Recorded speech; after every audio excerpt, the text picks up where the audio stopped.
सरकारमध्ये बैलगाडी हाकणाऱ्याच्या हाती तुतारी आणि 2 कासरे असं वडेट्टीवार यांनी म्हटलेलं आहे। कासरे मुख्यमंत्र्यांच्याच हातामध्ये आहेत असं विजय वडेट्टीवार यांनी म्हटले। बैलगाडीचे बैल कोण हे मी सांगू शकत नाही असंही वडेट्टीवार यांनी म्हटलेलं आहे।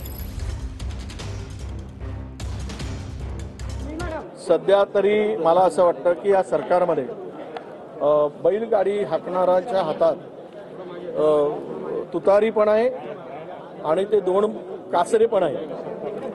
कोणाची तुतारी म्हणतात आणि तुतारीनं त्या बैलगाडीला कुणाकडे वळवायचं हे सर्व अधिकार तुतारी आणि कासरी जे लाला म्हणतो दोर लावलं होतं ना बैलांना बांधलेला, हे सर्व अधिकार असल्यामुळे आता त्याचं पुढचं तुम्ही विचाराल तर येणारा काळ सांगेल। कदाचित त्यांना घड्याळ म्हणायचं असावं आणि त्यांना ते कळलंच नाही आणि आम्ही रोज रोज त्यांच्याबरोबर तिथं बसत असल्यामुळे म्हणजे विजय भाऊंबरोबर काँग्रेसच्या नेत्यांबरोबर त्यामुळे आमची थोडीशी रोजची सवय असल्यामुळे घड्याळ बोलण्याऐवजी ते तुतारी बोलले असावेत। त्यामुळे ते त्यांना हा प्रश्न परत एकदा तुम्ही केला ते म्हणतील नाही नाही तुतारी नाही, मी म्हणत होतो घड्याळ, एवढंच त्या ठिकाणी आपल्याला बघावं लागेल। पण